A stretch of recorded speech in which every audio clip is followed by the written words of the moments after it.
Learn English through Stories G22. Adapted and modified by Kulwant Singh Sandhu. Contents: 1. Sheikh Mackmore. Part 2. 2. Grammar page. Will and shall to. 1. Sheikh Mackmore. Part 2. By Pring Chand. Musicians picked up their instruments and began to play tunes of welcome to the victorious guest. While on the one hand gatherings were held to celebrate the newly won victory, on the other, a conspiracy born out of envy was raging. It was reported to Chief Namtwar that Masood was conspiring with the enemy and had gone with a troop of men to battle so as to get them all killed and, thus, deprive the chief's forces of its most valorous soldiers. To corroborate this charge, forged letters were produced, and glib talk was used with such consummate skill that Chief Namak-Kitwar was made to believe it. At daybreak, Masood left Princess Sher Afghan's darbar, wearing the victory garland, and went to the chief to congratulate him on their victory. But instead of being appreciated and honored for his feat, he was made to bear insults and insinuations. He was also ordered to unsheath his sword and lay it down. Masood was thunderstruck. He thought, "I've received this weapon from my father as an heirloom. It's a relic of my majestic past. It's been my strength and my comrade. I've so many memories attached to it. How can I part with it as long as I live? If anyone can accuse me of running away from the battlefield, if anyone can maneuver this sword better than I do, if I didn't have the strength to handle this sword, I swear by God that I would lay it down on my own. But, thank God, no one can level any of the above allegations against me then. Why should I allow anyone to take it away from me? Should I do this simply because some mean and jealous fellows have instigated Chief Namak-Kitwar against me?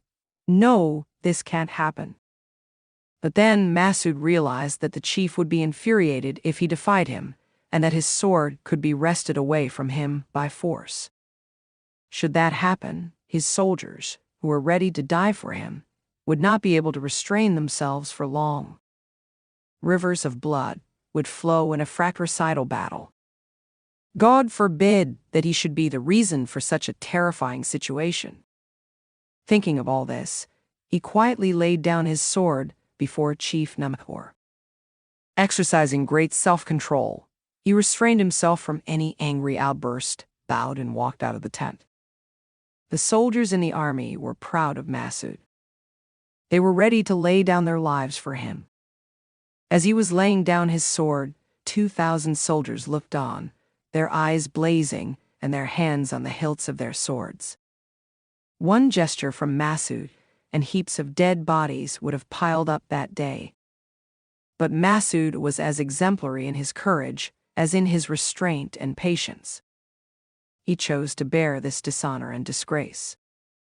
Thus disarming himself, he didn't take the path of rebellion.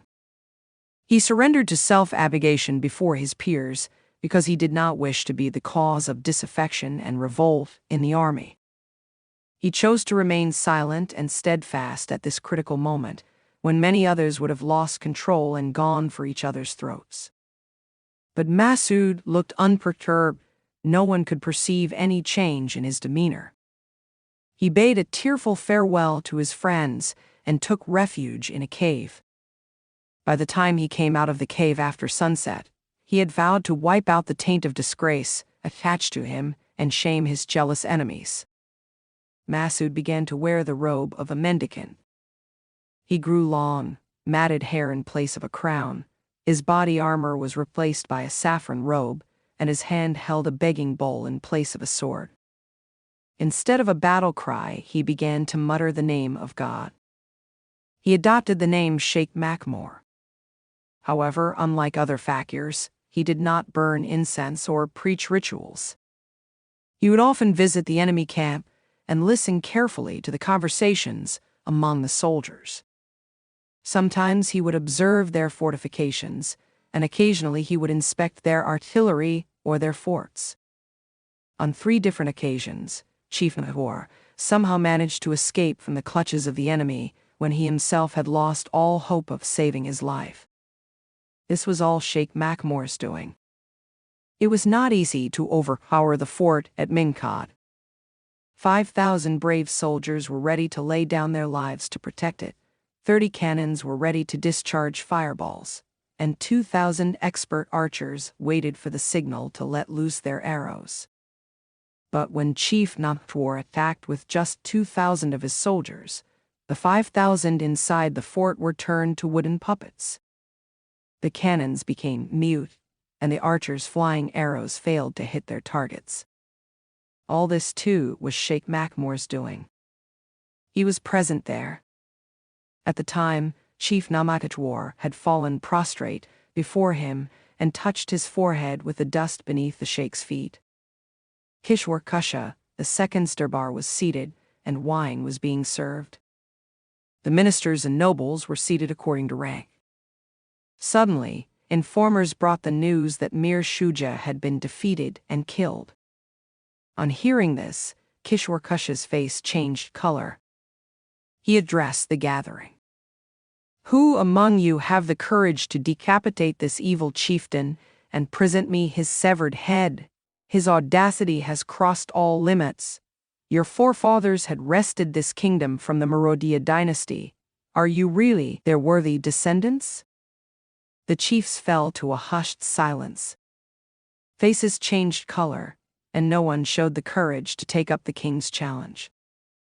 Eventually, Kishwar Kusha's old uncle, Amir Purtadbir, stood up and said, "O fortunate one, I accept the challenge.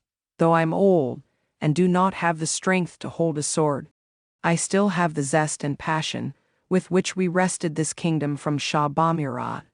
I shall either kill that dirty dog or die in this endeavor, so that I do not have to see the destruction of this land."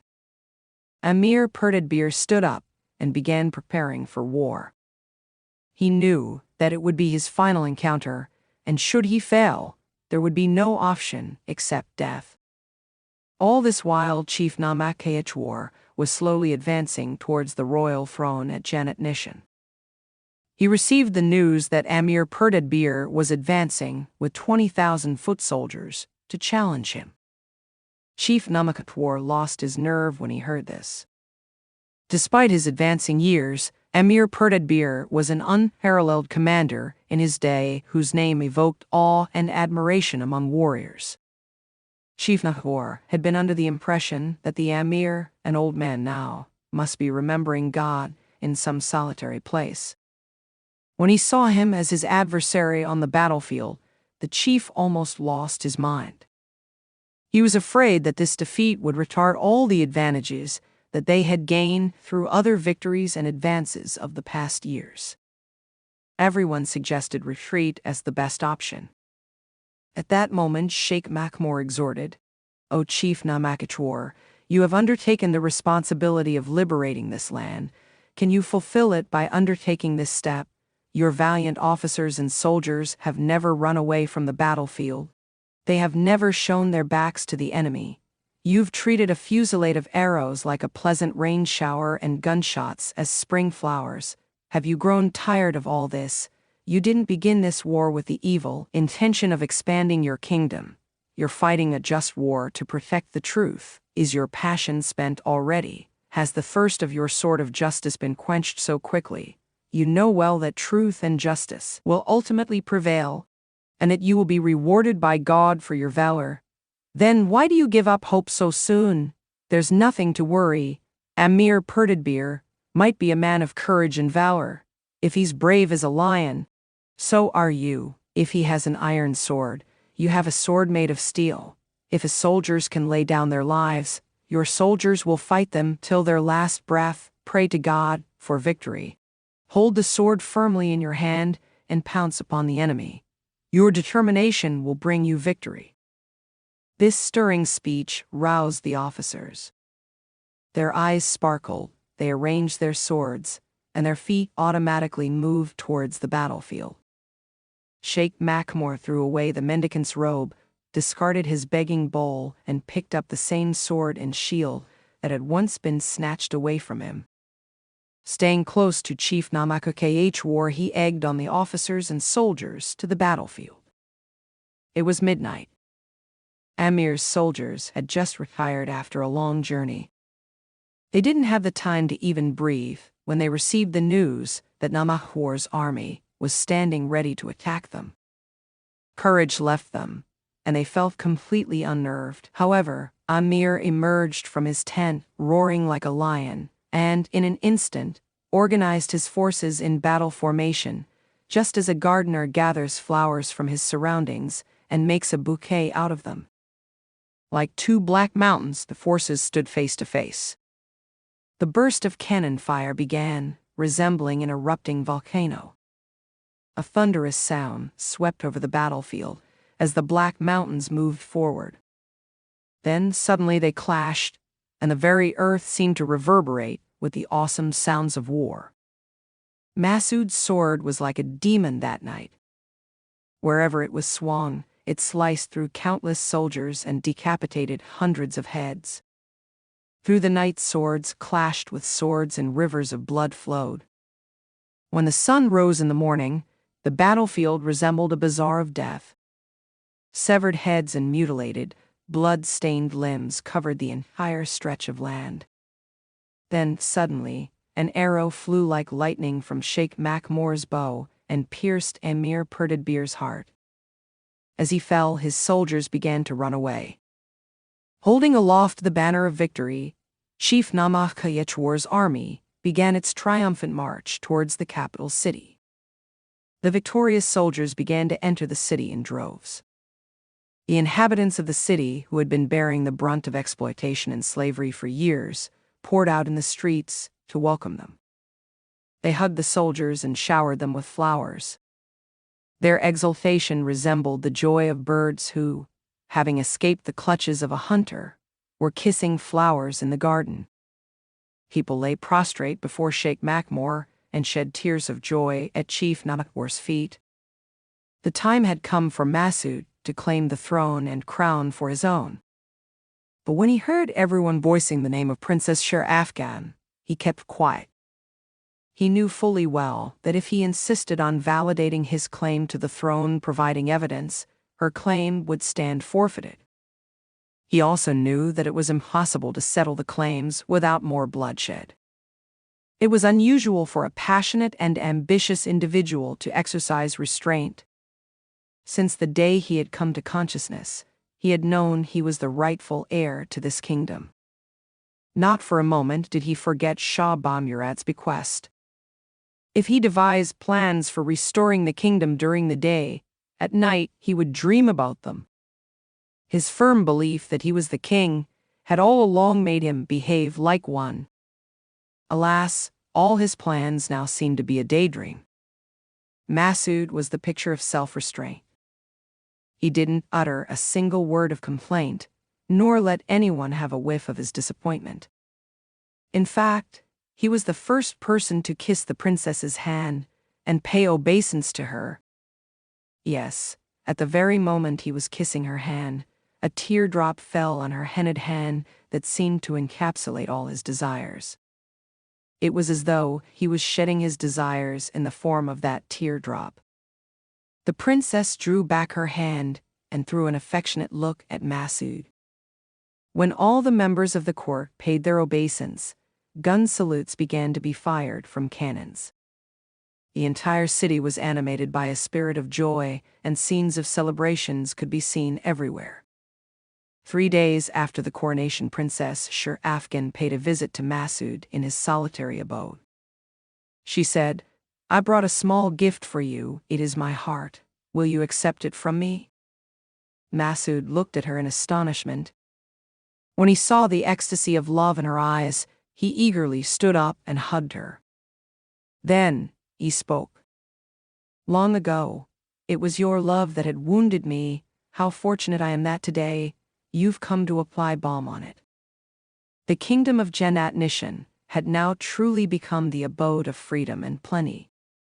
It had been not even a year since the Princess Sher Afghan had ascended the throne, but the affairs of the state were now fully organized and expertly managed. In the running of the state, her principal advisor was her beloved husband, Masood, who was still known as Sheikh Makmur, the mendicant. It was night, and the court was in session. The wazirs had taken their seats according to their ranks. Liveried servants were in attendance. Suddenly, an attendant came and said, "Your Highness, an old woman is waiting outside who wants to make an appeal to you." The curiosity of the courtiers was aroused, and the princess spoke with alacrity, "Let her be brought in." The attendant went out to bring her in. A few moments later, an old woman walked in leaning on her stick. She took out a jewel-encrusted crown from her basket and said, "You can have this. It's of no use to me anymore. My husband had given it to my son, Masood, at the time of his death, and said that it belonged to him. But where can I go now looking for my beloved Masood? I've lost my eyes weeping bitter tears for him. I've searched for him everywhere, but in vain. I'm tired of life. There's no purpose in life for me. This was entrusted to me, but any one of you can keep it now." A hushed silence descended on the court. People stood like statues with astonishment. It was as if a magician had cast his spell on them. Suddenly, Masood stood up from his seat and threw himself at Rinda's feet, tears trickling down his eyes. She could recognize her beloved son instantly. Rinda held him close to her heart and then placed the crown on his head. "Dear sirs," she said, "this is my dear Masood, the son of Shah Bamurad. You are his subjects. To him belongs this crown and this kingdom. From this day, he is the ruler of this land and the protector of his people." A commotion ensued in the court. Some courtiers stood up and carried Masood in their arms and placed him beside Princess Sher Afghan on the throne. He was given offerings and salutes. The minstrels sang of good omens and trumpets sounded a triumphal note. When the commotion subsided a little and people turned to look at Rinda, they found her dead. She had breathed her last as soon as she saw her last wish come true. It seemed as though it was only her unfulfilled desire that had kept her alive so long. 2. Grammar page.